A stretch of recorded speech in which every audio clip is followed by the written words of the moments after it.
Yeah, I know existentialism is a lot deeper than that, but that's all the further I'm going right now. Oh yeah, that's as far as we could go with philosophy.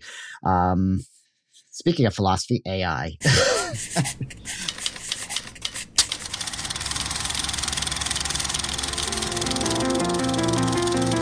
Hello and welcome to Story Weavers, the podcast where we discuss anything and everything story related. Here, we'll delve into inspiration, plot, structure, character, and dialogue.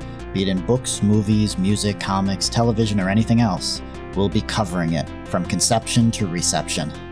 We'll be discussing between ourselves as well as with other creators and fans about their experiences, routines, and techniques. Join us and find your next inspiration. We're your hosts, Dean Bradley and John William Worth. And this is Story Weavers. AI. We are here to talk about AI, which is a very large topic that could go down many different avenues and routes. So we're going to do our best to stick rabbit holes firmly. Well, we'll go into rabbit holes, but we're going to try and stick firmly into the entertainment industry and how AI relates to artists and the creative process. Yeah, the industry, how it regulation, things like that, things that are already happening, things that could be happening. And everything in between. See things going too, depending. Right. Because yeah, like go ahead. No, I was going to say there's just so many avenues you could go down. It's such a wide-reaching topic because it covers every field, every artistic field. Like people are making, SpongeBob characters singing music. You're seeing all the videos of like Toad from Mario singing like Chandelier while lighting a house on fire. It's like these crazy videos. And then like you see the creepy pizza commercials of the people with like 6 fingers, and because AI can't conceive of what eating is, they're just like rubbing the pizza against their face. See, it's hilarious, but at the same time it's like, what are we watching? Well, so I think that's maybe a good way to start, because one of the right now in terms of AI in the media industry, what I'm seeing the most of is exactly what you're saying. It's memes, it's stupid things that are designed to be entertaining. And I think that is a field where AI shines and can be entertaining. It doesn't require a whole lot of thought other than like, let's take 2 weird things and put them together and see what the fuck the computer does with it. Right. It's a new form of just discovery, which is interesting. I sometimes take like the devil's advocate approach to AI, in that it can be used as a tool. It's like, you can throw out random ideas or random genres you have, and to see if it spits out an idea that then you can take and you can do something with. Yeah, that is one thing it's great for. It's great for just brainstorming. I compare it to CGI in movies, like. You get movies like Transformers where, yes, they rely very heavily on CGI. And then you get movies that don't need CGI but use it because it's cheaper. It does this, it does that. CGI is supposed to enhance something that's already there to make it better. Like a good example would be Mad Max Fury Road. Which I just rewatched that the other day. Actually, I hadn't seen it. Movie. Yeah. It was so good. So fun. And it's like the only time they use CGI in that movie, it's like 90% of it was real except for the sandstorm. Wow. And they used wires for a lot of the stunts, and they used CGI to erase the wires. Yeah, but the vast majority of that film is physical all and practical. Wow. Yep. Wow. And that's part of what impressed me, because you get that weight that you don't get with CGI, but it's like CGI was used the way it should be, to either make something that you can't, like the sandstorm, or it's too dangerous, or to enhance what's already there. That's what, AI, it's the same kind of argument. It's like it can enhance something or like use it as a stepping stone, but not as the whole river path, which I feel some people, rightfully so, are afraid that's the direction everything's going towards. Like, AI will do everything. The thing is, though, I think it's it's still too early to say. ChatGPT only came out and became like widely known in the last 12 to 18 months. I mean, it's still a very, very new technology that lots of companies are using to integrate in some pretty interesting ways. Well, no, like what you're saying, like it's presenting a lot of interesting ideas. Like, just thinking back to some of the little random stories. I mean, I'm sure we've heard of Hans Zimmer, right? Yes, we the know who composer. Hans Zimmer is, but why don't you tell us something This, more about him? Okay, so Hans Zimmer is a famous composer, particularly of films. Among his work is The Lion King, which he won an Oscar for. Dune Part One, which he won a second Oscar for. Hmm. Most of Ridley He Scott's did movies, like Inception, Gladiator. I He did think. Inception. He does all of Christopher Nolan's films, Yeah. except for the latest ones. I Hmm. think the guy who did Black Panther is the score now. But Hans Zimmer, he's very good. And especially in the last 20 years, he has a very recognizable style, Yes, which is very avant-garde, it's very experimental. unique for It's film more scores. sound design at times, which Yes. I'm not a super huge fan of. It works in the films, but I'm Hmm. definitely a fan of his earlier work when it's like much more melodic, much heavier, much more music. Hmm. And he composed a score for a film recently called The Creator Okay. from the director of Rogue One. And Oh. it's a sci-fi movie about like a future with robots and everything. Hmm. I heard the movie was good, but one of the things the director did was he had AI compose a temp score for the film using all of Hans Zimmer's previous score. So when Hans Zimmer came in to watch the film and spot it, like, to choose, he was Right. hearing a machine that had spit out his own music. And I read like on this website called filmtracks.com, because I'm a film score aficionado, if you couldn't tell.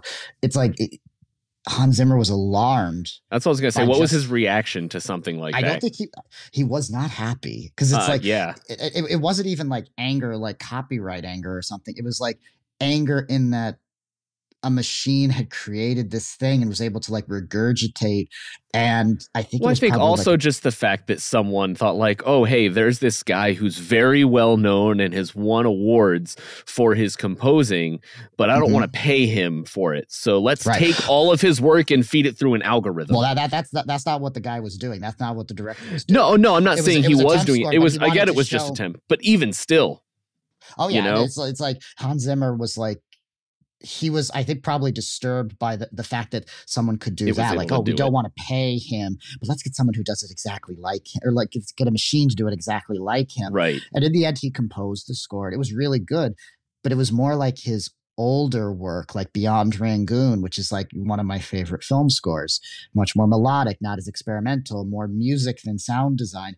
So, that's one of the stories I think of, and it happened around the same time as, I think it was the third episode of Secret Invasion, Secret Wars, one of the Marvel TV shows with Samuel L. Jackson. Okay. And the intro used AI, because again, you got like the bubbly skin and everything, and everyone hated it.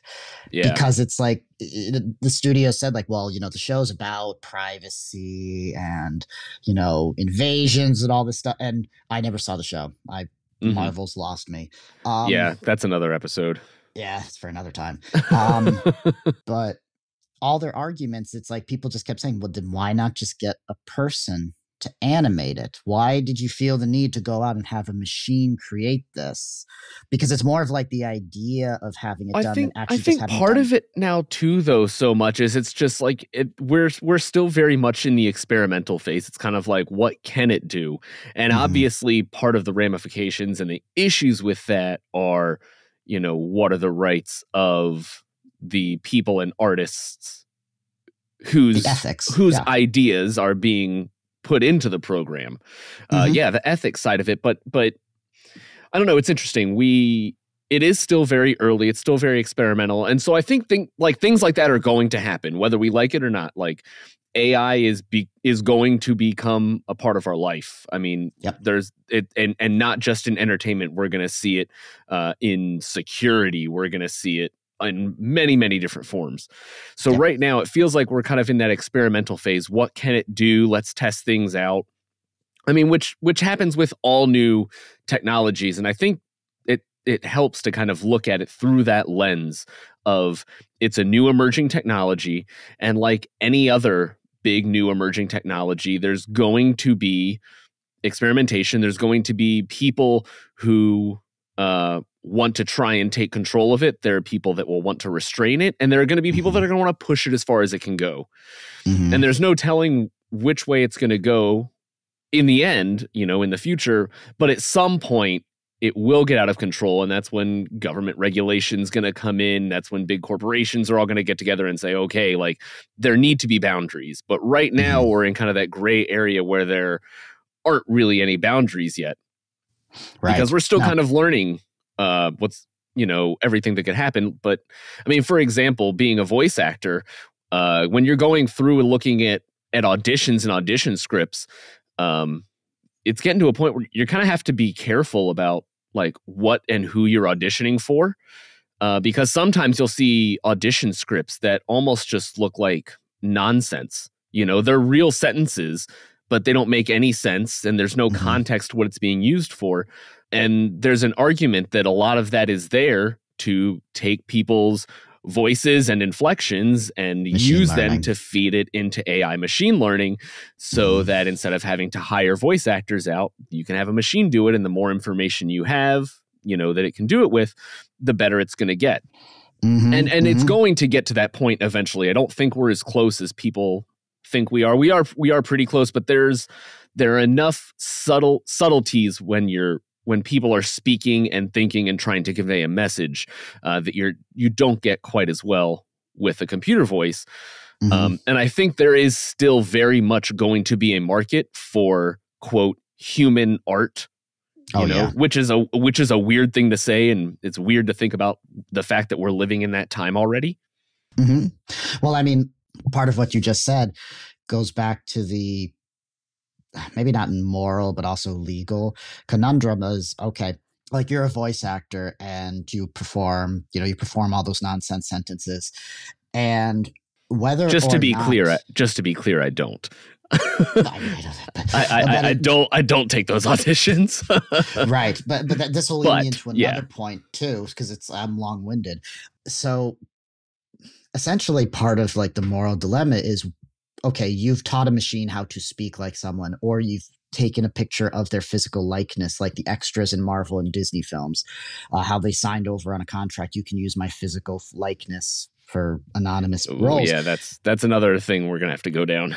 Exactly, but it's the same avenue as the voice acting. It's, do those people still deserve credit as well as compensation? And I mean, you want to say yes, of course they do. It's their likeness, it's their voice, because it's part of the motivation, at least because there will be good players and bad players in using AI. Of course. And the big part of the bad is free stuff. We could take your voice, Dean, and we could advertise toothpaste for it. Or like there's another example of Tom Hanks in a toothpaste commercial, actually, like a few weeks ago or a few months ago.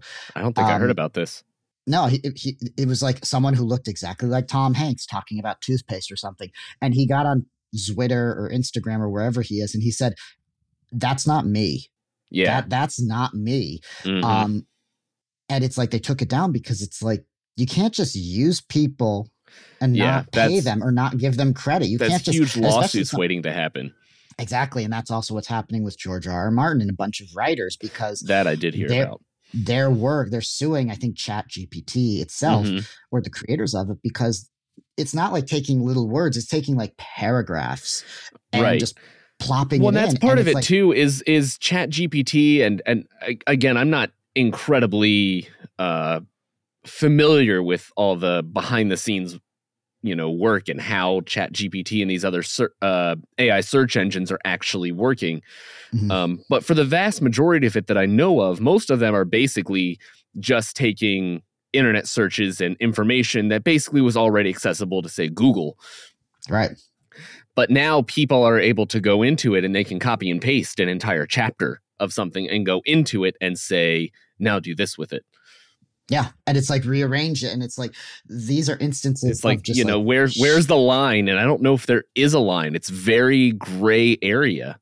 Part of it, how you said, like the government stepping in and creating laws, with Facebook and Instagram and all the big social media giants, they never took it seriously until like a few years ago, and now it's like until the disinformation kind of really got out of control. Seriously, and it's like you get like Zuckerberg and all the CEOs saying, you didn't do anything for so long. Now you want to step in and regulate it.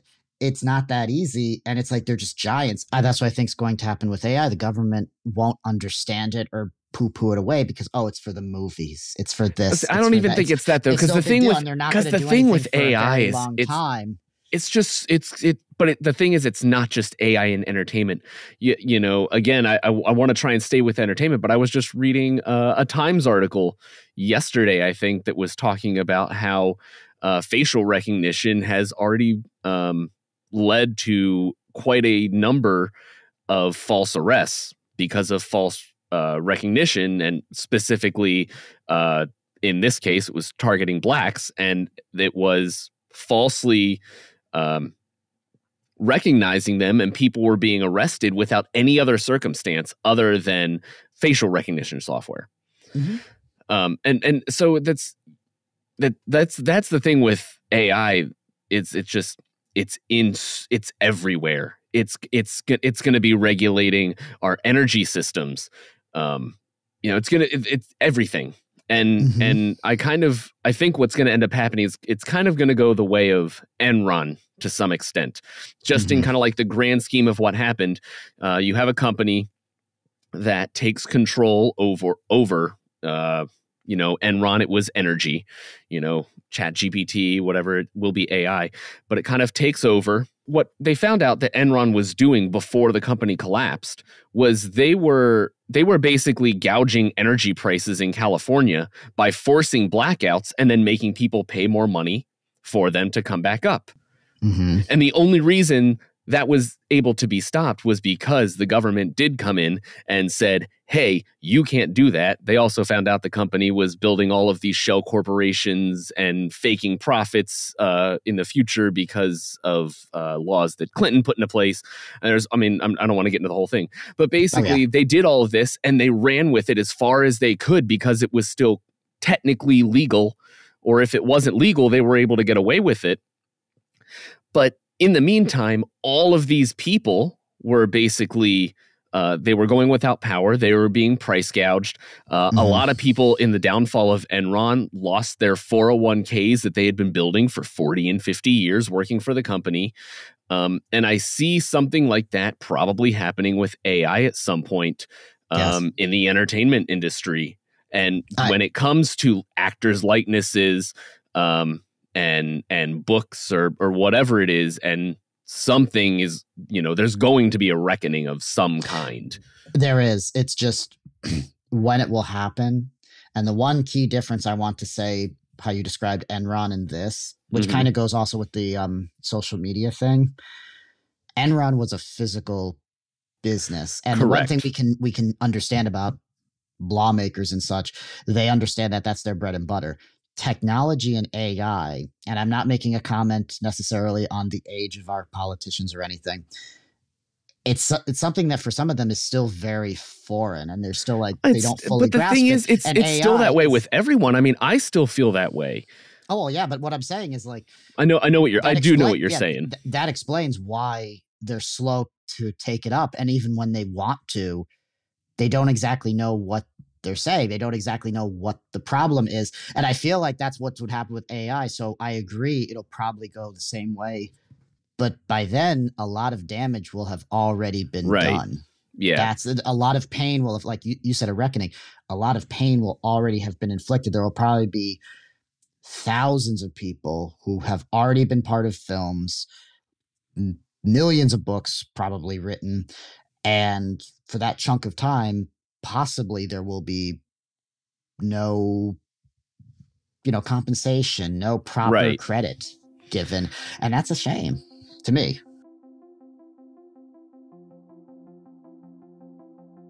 We just want to take a brief moment to remind you about this month's Book of the Month.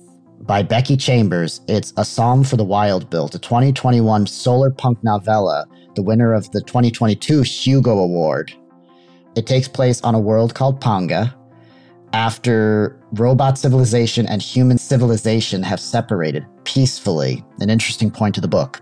The story follows sibling Dex, a non-binary person who decides to change their life, go into a different profession, and then in the middle of that profession has an interesting interesting moment where they want to live an experience outside of themselves. On that path, they meet a robot, the first human-robot meeting in several hundred years at least. And the two species, for lack of a better word, begin to speak and understand each other and come to an agreement where they decide to travel together. I actually recently finished the book. It is absolutely fantastic. As brief as it is a very interesting book that holds a lot of questions. The characters are amazing to read, and the writing is superb. It is book 1 of 2 of a, at the moment, duology called the Monk and Robot series. And I will definitely be reading the second book, and I certainly do hope that you are reading it with us and that you'll tune in for that episode at the end of the month. Again, it is A Psalm for the Wild Built by Becky Chambers. And now back to the episode. But part of it, too, is just like the rate technology has been moving recently is significantly faster than at any other point, even in just our lifetimes. I mean, we're in our mid-30s, and, you know, we grew up with dial-up internet. We didn't get a home computer, you know, until we were probably between 5 and 10 years old, if not older, for a lot of people. 8 and 12, yeah. I got my I mean, we didn't have a home computer. I think my dad had a laptop for work, you know, big bulky thing that you could play, you know, pinball on. But, you know, that was only 25, 30 years ago. You know, it was only, God, not even 20 years ago when like Google bought YouTube.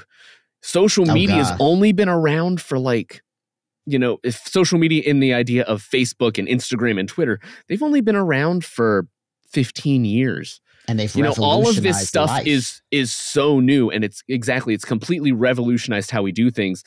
And a lot of that stuff is still embroiled in issues, and now we're introducing machine learning to it. Yeah.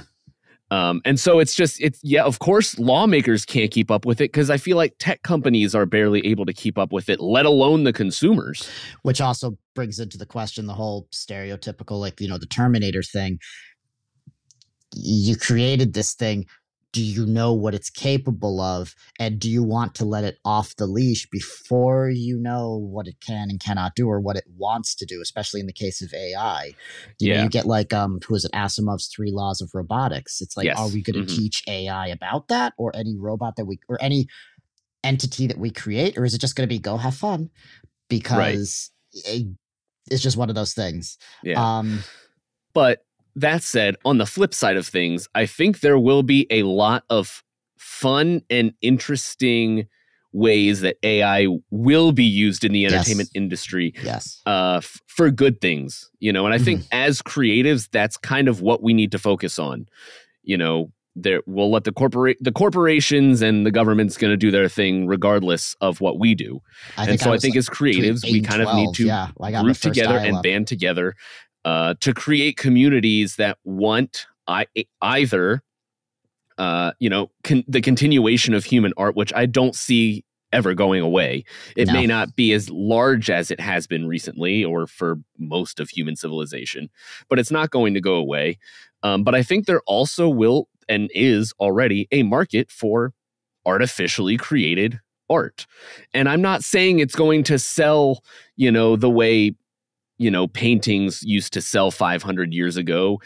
You know, there'll be NFTs of it, all that crap. I'm not into that, but you know what? People are making money on it and people are buying it. So whatever, it's a thing. But my point being, like, I think we'll see AI almost become like a genre. I don't know if it's going to go the way of, say, like the parental advisory sticker, where at some point, you know, you have to say, yes, this was made by AI or AI was used in this, because I think that's going to be a moot point, because eventually it's going to be integrated somehow. In most ways. I mean, like a lot of like Logic Pro, for example, Apple's music creation software. I mean, they've had like a drummer kit on there for a few years now, where you can kind of give it an idea for a beat and a rhythm and sounds, and it will kind of like create and adapt a drum beat for you as you play along with it. You know, there's fun stuff like that. So do you have to say that that's AI? Not really. I don't think so. I mean, it's True, like but it's that weird gray area, or you know what I'm exactly. saying? I mean, I do. Once again, this brings up an interesting moral like quandary question. I don't know, Hmm. because how you said like I definitely agree that I agree with you. AI will probably become its own genre. Like there will be AI memes, and almost like how there's stock photos now, there will be AI generated Sure. photos. And Yes. the one thing that I, as a creative, definitely see, because the vast majority of people I know understand that AI for creation's sake, like say you tell AI to write a book, Hmm. no one likes that idea. Like No. I've asked that of people, they're like, no, like there's No, no but here's creativity to it. I'm gonna play And or like, make your point, but I want to yeah. play devil's advocate to that then also. And then I'm playing devil's advocate slightly to you because it's like how you said you see like possibly the future of human created art like maybe being diluted, that we as artists need That's to a good word for it. like band it together.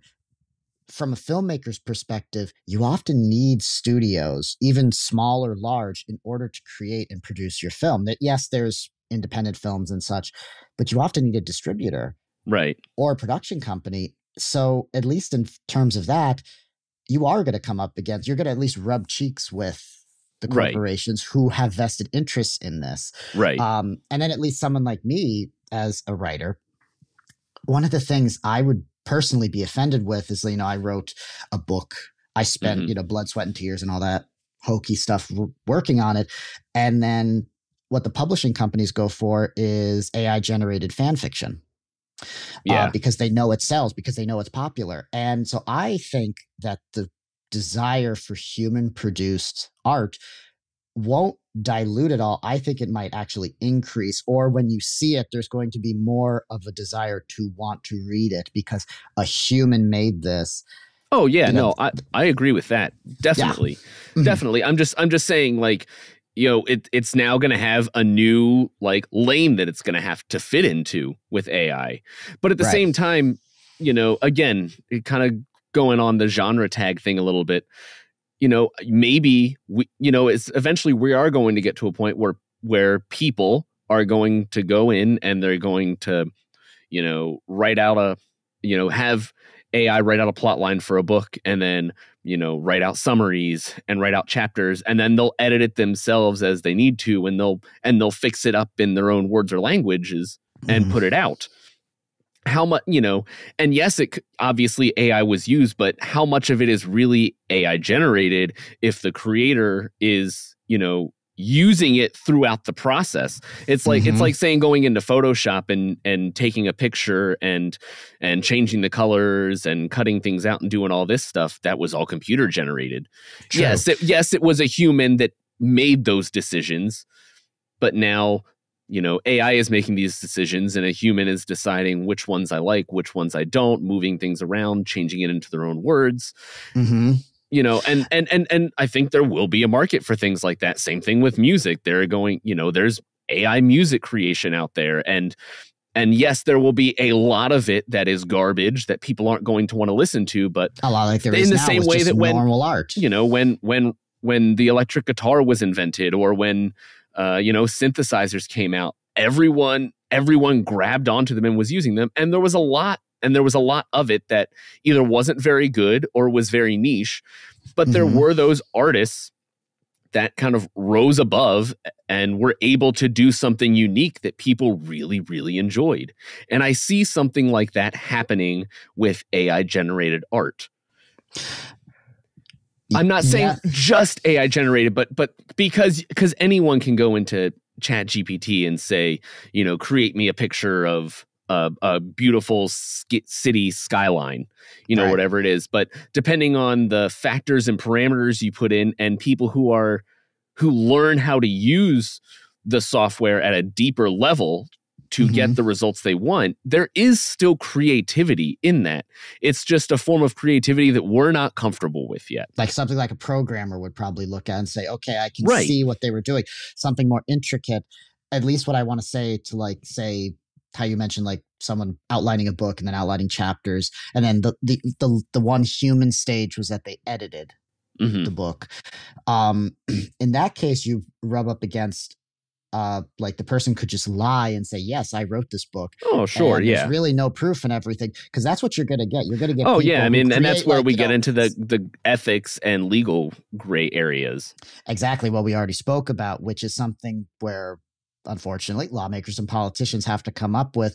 And also you as an artist have to understand, it's like, it's in everyone's best interest that you're honest and say, I only edited this. I Hmm. just put some prompts into a computer and it spits stuff back out at me. Because I also would have to wonder, like how I just made the comparison of programmers and people like managing to tell a computer to come up with the city skylight that they wanted. I would be interested to hear what a programmer has to say upon that comparison. I would wonder That would if be they would interesting. feel insulted or if they would find like, oh, that's interesting. Hmm. Because I'm not sure how they would feel, and I'd be curious. Um, Yeah, and I don't know because neither of us really have a programmer's mind. Not at all, not at all. But no, like at least, and I think I mentioned this before. At least as a writer, um, I feel very strange. I mean, it's probably obvious now. I feel very strange about AI Hmm. being used, or like say if I were in George R. R. Martin's shoes, where I looked up one day and just a chunk of one of my books just showed up on Hmm. an article somewhere, no credit, no nothing, because there was no one to go to. It was a machine that did it. I probably Yeah, wouldn't be very happy about it. right. Um, Well, I think part of what but we're going to have to do is also just like understand and come to terms with the fact that things like that are going to happen. And there are, and there are people that are going to take, they're going to take the legal route. There are people that are going right. to be very, very outspoken about it. And there's nothing wrong with that. I think that's part of the way that everything's going to, for lack of a better term, quote, work out for the best. Mm-hmm. Um, but I think we also just as creatives just have to accept that that's how it is and continue to do what we want to do and find those communities that are still willing, to use our own work and our own, creativity. Right. Like you said, they're going to be communities. Because I mean, the entertainment industry as a whole is starting to almost like split apart into two directions. Hmm. Slight diversion, but you're getting there used to be like three tiers to filmmaking. There used to be like independent, mid budget, and then big budget. Right. Everything's starting to go in one of two directions. It's either independent or big budget.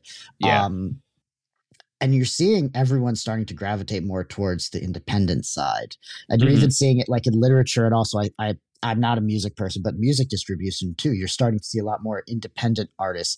They're not Yep. attached to a record label, they're not attached to anything, distributing music and Hmm. getting at least a small following. And same with publishing, self-publishing, because I mean the publishing industry is relatively incestuous, if I can use Yeah. that word.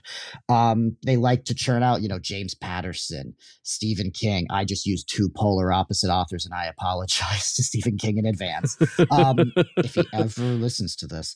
Um, but you're seeing that kind of like, that inequality, that gulf Hmm. starting to form. And like how you mentioned before, it's like you're going to get the big guys, the big budget guys who are only obsessed with money Hmm. using AI because it's cheap, it's free. And then you're Yeah. going to get the lower end guys where it's like, yeah, we'll use it to get ideas. We'll Right. use it to like tidy something up. Like I could see Yeah. AI Exactly. being used That's in that's what place I'm of saying. CGI, like get rid of, like in Mad Max, just tell an AI program, get rid of the wires. Like say, Yeah. what is it? After Effects, get Hmm. rid of the wires. Boop, there you go. It rendered it for you, took care of it.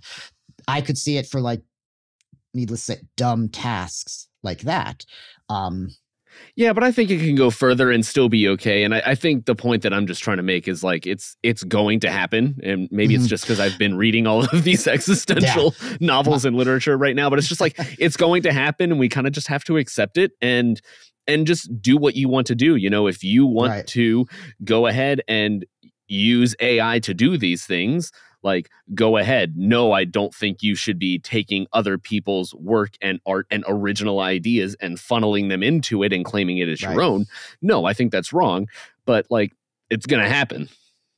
Yes, it is. And that's one of those things, like, again, I know it's going to happen, and you like shrug a little bit, but it's still the same thing. Like I mentioned, if I ever saw like one of my paragraphs like just somewhere and someone else was claiming credit for it, Hmm. oh, you could bet I'd go after them. It'd be the same thing like if one of your voice roles or one something that like song you composed or something, you heard it on like a major artist's newest track, and they were taking credit for it. Right. Oh Probably yeah. wouldn't feel very good. Oh no, I wouldn't feel good. And I'm saying like, Exactly, and and it's like each if person can definitely, decide like, hey, that's not okay. Like I right, deserve a like cut of this because it is mine. my And personal belief of how we should, sorry if I'm, it's like my of AI is like baby steps. It's like we don't know what it can do, we don't know what it's capable of, or how right. far you But can my take it point is before it's you not step on going to be baby toes. steps. It's not baby steps Oh, I as know. much as we want it to um be. I I know, and think that's kind of the point I'm trying to make. But I mean, look at the way the music industry has gone. Back in the early 2000s, mhm. Lars Ulrich of Sampling. Metallica with Napster was coming out, and Hmm. people will argue with me all day long about whether he was right or wrong, or he was, being an asshole about it, or whatever it is. But regardless, he came out and said, hey, there's this platform that's basically selling all of our music at really low rates, and we're not getting any cut of it. Like, is this okay? Is this really where we want the industry to go? And now, we have streaming services like Yep. Spotify and Apple Music and Amazon Music. And don't get me wrong, like I'm an avid user of them, but I was also a very avid CD buyer. Hmm. Now I buy vinyl, but like I was a CD buyer, and now instead of spending maybe $30 to $50 a month on new music, I'm spending the $12.99 or whatever it is for an Apple Music account, and I get all Right. the music I want. And now the only Hmm. way, so instead of these artists and labels making money off of the streams, again, it's you're talking about the gap. Only the ones Yep. at the top are really doing it, and the ones at the bottom are having to rely on merch sales Communities. and Yep. merch sales, merch sales, communities, and touring. But touring has become exceedingly expensive. Hmm. I don't need to get, this is a whole other rant, but it's Yep. just like the same kind of thing happened, and it's probably what's going to happen with AI and creatives. You're going to have some that are going to take the vast majority share of everything, and then everyone else is kind of left at the bottom funneling for the scraps. Which is a really unfortunate thing to think about as a creative. But how often do people go into creative fields as a creator for the sole purpose of making money? Very rarely. Like they're out there, Like but the vast majority of people that are out there as creators are doing it because they want it, and they're trying to use what tools they have available to promote it to make money. And I think that's what creators are going to have to do, is they're going to have to use AI to find ways, to bring hmm people towards them. and the people like how you're talking about creatives, it's like I would say like the producers of the films, they're in it for the money. You Hmm. give them a director's chair, they probably couldn't direct a film that's good, that's emotional, worth a damn. The people who are actually creating things, they want to create it. The way I put it with my writing is, if I didn't write, I wouldn't know what else I'd do. Yeah. Like I wouldn't be me. I actually wouldn't know. So there's that drive to do it, and I think that's a universal thing with anyone who's an artist. They want to do it. So Right. the idea of taking any part of that and kind of like removing it without their permission or without their handprint on it, Hmm. or like a painter not painting something, it would be unfathomable. Right. But it can also be used for like for really fun things, like there are people that are Memes. getting really creative with it. Yeah, the memes are Yeah. fun. But for example, like one of my all-time favorite bands, they're a Swedish metal band called Scar Symmetry, Hmm. and they're in the middle of writing a trilogy of albums called The Singularity.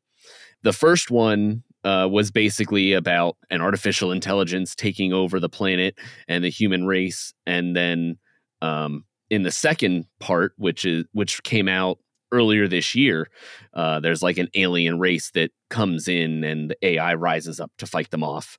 Hmm. So it's very, the whole concept is about artificial intelligence taking over, the Hmm. Hmm. singularity.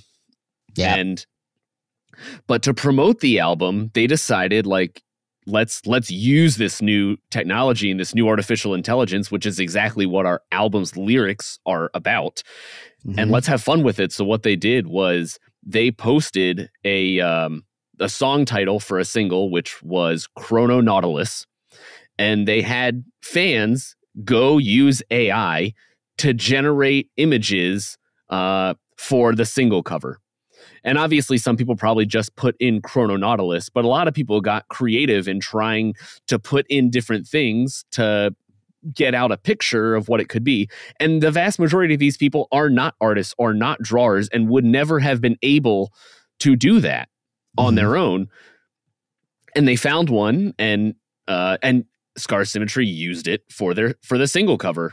If you look up the Chrono Nautilus single, it's this cool picture of like this stone-looking octopus like spaceship thing. Like, it looks awesome. Now, mind you, if you zoom in on it, like, there are artifacts everywhere. Oh yeah. It's not clean, but the point was they basically said, like, let's use this and have fun with it. And that's what they did. It's a lot like that Secret Invasion episode I mentioned, how the intro was AI generated because the show is about kind of like an infiltration or an invasion of machines, of artificial intelligence. So I could see where they're coming from within, just like the band. I think one of the biggest thing, the band like advertised it, and it's like, look, this is a part of the story. Whereas with Marvel and Secret Invasion, it just kind of like popped up out of nowhere, and the justification came later. So it was like, well, what is this? Whereas the album cover, like you said, they were trying to hide it. They were trying to cover it up. Right. Yeah. Right. It was all for fun. That's the difference. I would exactly. Say. And and yet they're still, all of their album covers, are still, as far as I know, they've all been done by artists that are being compensated and things like that. But they said like for this one, instead of paying someone, let's do this. And I'm sure there are lots of people out there that are creating music that are 100% getting all of their album art from AI. And that's fine. If that's what you want to do, like, go ahead and do it. As long as, I mean, to some extent, it has to be derivative of other people's work. But as long as you're not saying like, hey, I like this picture, take this and just do this to make it how I want it without any original credit being given. That's where the real gray area comes into. Exactly. And I think that's the biggest problem we've seen through this whole episode with our opposing viewpoints. A lot of the time, it's that there is no. I do want to. Yeah, go ahead. Please. I was just. Go. I was just gonna say, like, when you say opposing viewpoints, the thing is, like, I agree with your points. It's not necessarily opposing. It's the fact that there are so many different ways and angles to look at it that we're trying to explore all of them. Like, yes, I think there are negative things that are going to come of it, but I am also trying to stay maybe a little less cynical and hopeful than you about some of the good things that can come from it. Right. I just wanted to point that out.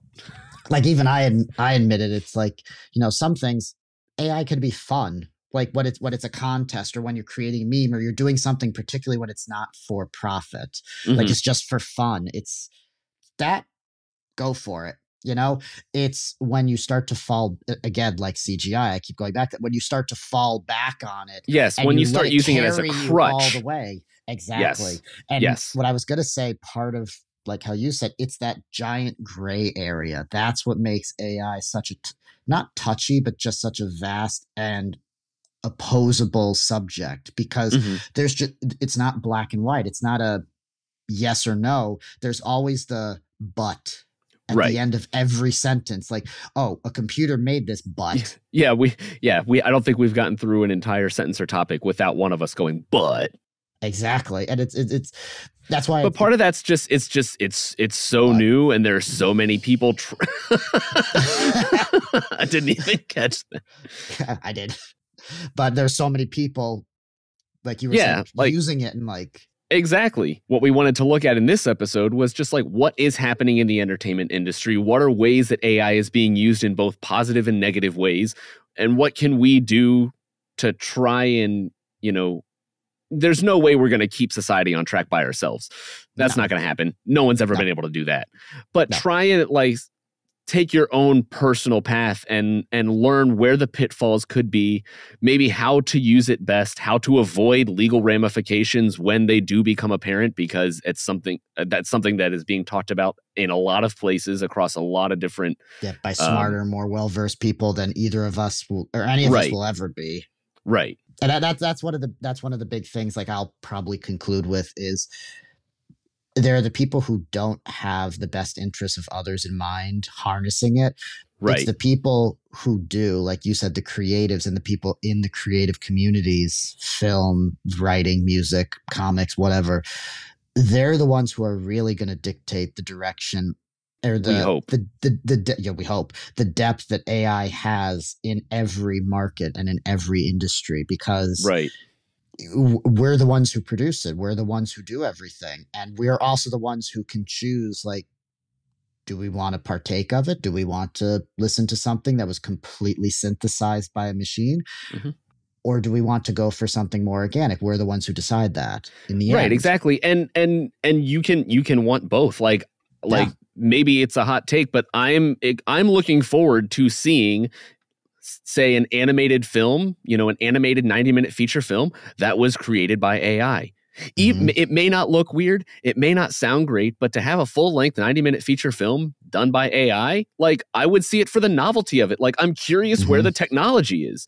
It's the curiosity part of me, I look forward to seeing like the 6 and 7 fingers on people's Yeah, it's just entertaining. It's fun. It doesn't have to be perfect. I mean, if you wanted to let it upset you, like, go ahead, let it upset you. Right. Like for me, it's like it wouldn't upset me, but I'd probably look at it. You know that Morpheus movie that came out a few years ago with Jared Leto? No. It was like a Marvel movie, an R-rated vampire movie or something, like Okay. related to Blade.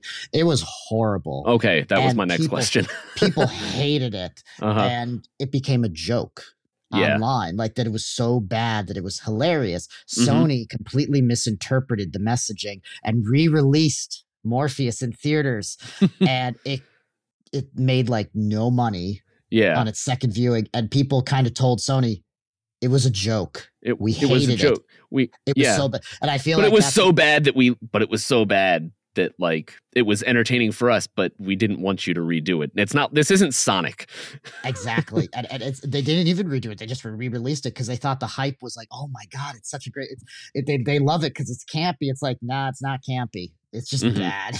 Yeah.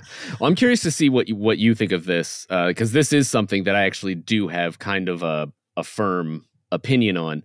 I don't know if you saw the news in the last few weeks. The band Kiss has decided to stop touring, and they're going to move their live performances to basically be like hologram performances. They're going to be virtual performers, which basically means they're going to, and I think Gene Simmons said that it's going to cost something like $200 million or some like obscene amount of money. But they're basically going to create avatars of themselves that will play on stage, and they'll probably re-record a set. And you can go out and you can see, Kiss play in their heyday made of lights. And I thought, like the idea is kind of fun. And if he wants to put hundreds of millions of dollars into it, like, I'm not going to stop him. But how many, the average concert ticket, especially for a band like Kiss, in the last decade, would probably go for between $50 and $100. Most concert tickets nowadays are like $40 or $50, unless you're going to a small local show. Who's going to pay $100 for that? Here's the thing. I think a lot of people will pay for it at the first time, for the novelty of it. Same kind of thing, looking forward to seeing an AI generated film. Like, sure, I'm not going to pay $100 if tickets were $10, or you said, hey, you want to come see this, this Kiss show, like, yeah, sure, like, I'll go, maybe I'll check it out, but just for the novelty of it. I want to go see a band, I want to see musicians play on stage, and I don't want to hear, I don't want to hear backing tracks that are all guitar doubles in case someone fucks up or anything like that. But again, I think it's a lot of AI art that we're seeing now, a lot of it's novelty.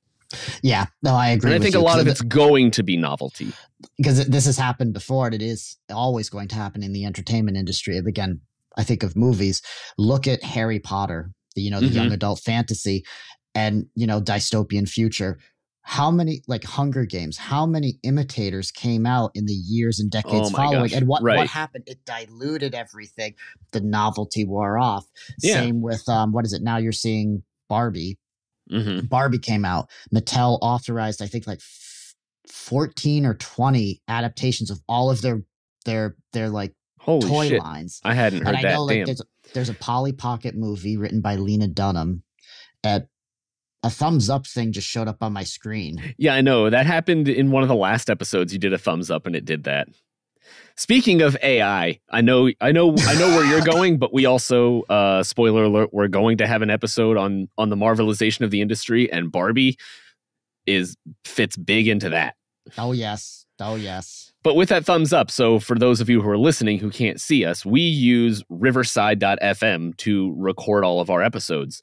And they have integrated AI features into it. And apparently one of them is if John gives a thumbs up, well, it doesn't work with thumbs down. Oh, there it is. It If you give a thumbs up or a thumbs down, there's a bubble that pops up on the screen that I didn't authorize. I don't like that. I don't know. Movement. I'm really tempted to. Shall I? Yeah. No, middle finger doesn't work. No, it doesn't work. But if we're talking AI in Riverside, so Riverside actually it's not.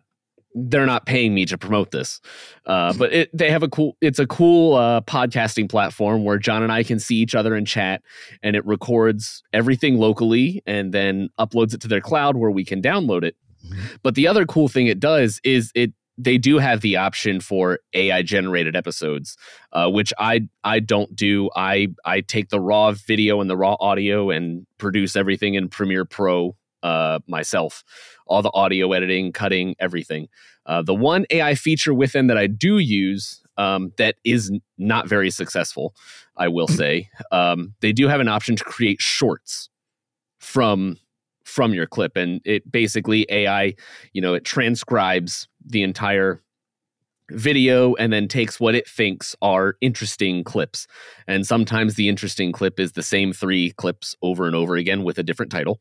Smart. And sometimes, actually the last episode, I think it generated one 20-second clip out of 80 minutes of footage that we had. And the editing feature for it is horrendous. It's awful. It's very slow. It's clunky. It crashes all the time. So I'm really doing a good job saying how great AI integration is. But the shorts I do put out, some of them are generated from Riverside, and then sometimes I generate them in Premiere Pro with their transcription features, and I edit it that way because while it is longer and more difficult, I do get a better result out of it. Though there are times where sometimes, yes, it's easy to hit the easy button. But then again, I'm also using AI to edit our media that we talked about that we're putting out. I'm just using a tool to make it a little bit better. But yeah, I don't know if Riverside does listen to this, they need to figure that out because it's almost unusable lately. Mm-hmm. That feature. Just there will be an update tomorrow because of you.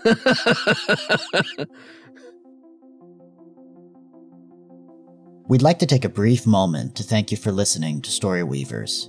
For the enjoyment of our listeners, we want to keep this podcast ad-free and uninterrupted. If you would like to support us further, check out our options on Patreon. Plus, subscribing will get you behind-the-scenes content, bloopers, access to Book of the Month polls, and more. We appreciate any and all support. Now back to the episode. But no, it's...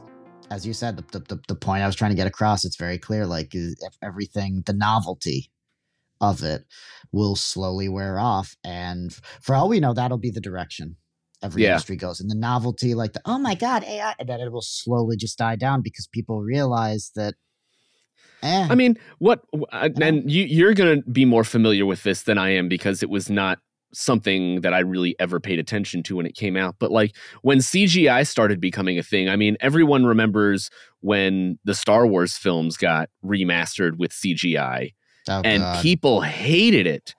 Yeah. And yes, CGI got overused in movies for a long time, and it was and a lot of it was really bad and really obvious. It had that weird uncanny valley effect. It still does, very much so. Right. And I think AI is probably going to be the same kind of thing. We'll probably see a lot of really crappy AI stuff for a little while, but eventually it's going to be, again, it will end up being a tool that people will use to make certain aspects more cost effective, easier to produce, less time consuming.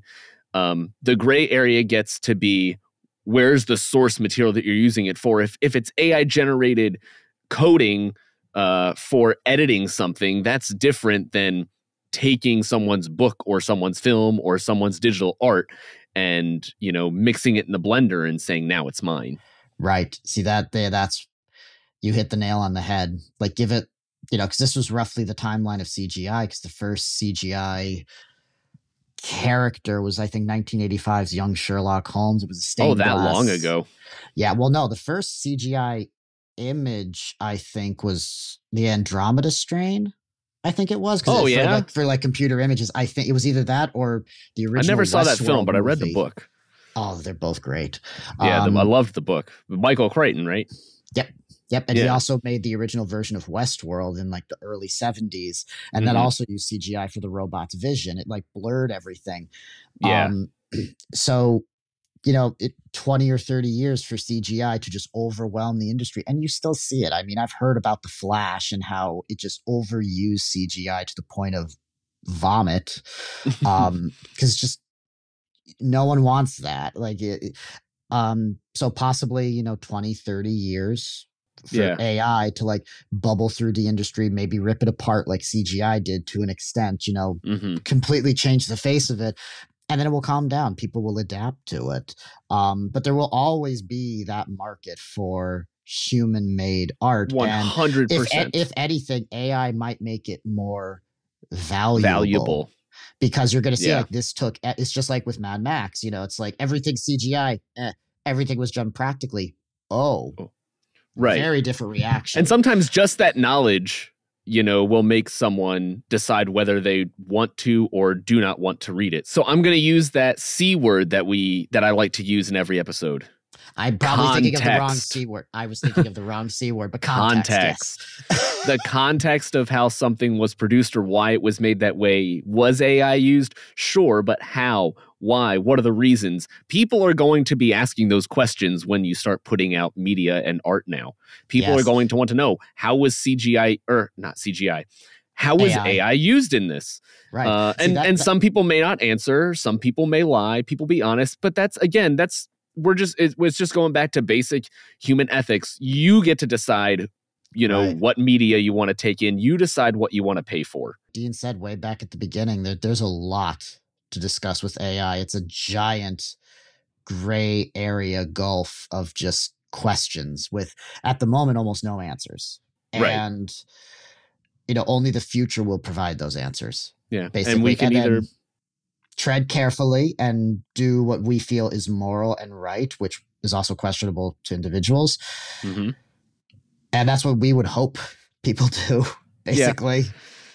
So, yeah, we just kind of have to, you know, we're going to live through it. We're going to see what happens. And, you know, there's the good and the negative to focus on and to have to deal with. But, you know, I think a lot of it's just going to be each individual person, you know, making those decisions. And they may start out on case by case decisions before some people really have an opinion. You know, I think a lot of people say AI and everyone you're either like, no, bad AI, or you're like, oh, AI is the best. Exactly. But it's with everything else in life. There's pros and cons to both, but it's not going anywhere. It's becoming deeply embedded in our society, much more than we think it is. And we're not here to talk crazy conspiracy theories, you know, things like that. This is just real, down to earth. What are some of the ramifications that we're seeing now and will see in the near future of AI on the entertainment industry? What makes me happy especially is the fact that people are talking about it, and everyone has a stance on it, and they're passionate about that stance. And that creates, just like here, they're asking discussions, arguments, questions, which are important, which in a lot of other things you don't see. With this, you do. And that gives me a little bit of faith that, okay, this won't be as, I don't want to use the word dangerous or disastrous, but it quite possibly won't be as bad as it could get, because you have people who are kind of being trepidatious and saying, well, let's discuss first. And people have that passion and that position. So, yeah. And regardless, global warming is going to kill us all in a couple centuries anyways. So huzzah! What's it matter if the robots do it first? I'll be sitting on. It's like I watch a TikTok of a millennial the other day. She was like, "I'll be sitting on my stoop waiting for the aliens, global warming, or the machines. Yeah. I'll have a glass of wine and it'll be like, okay, come Yeah. take me." Exactly. Yeah. It's been a fun ride, guys. May the odds be ever in our favor. You want to close this out, John? Sure. So that was our episode on AI. We covered a lot. But we're very happy that you tuned in and followed us along on our winding rants. Please subscribe if you haven't already. We hope you enjoyed this episode, and we look forward to seeing you next week. We are your story weavers. I'm Dean. And John. Have a great weekend, guys. Take care. Thank you for listening to this episode of Story Weavers. As ever, we're incredibly grateful to all of our listeners and contributors. Come back next week for the next installment of Story Weavers.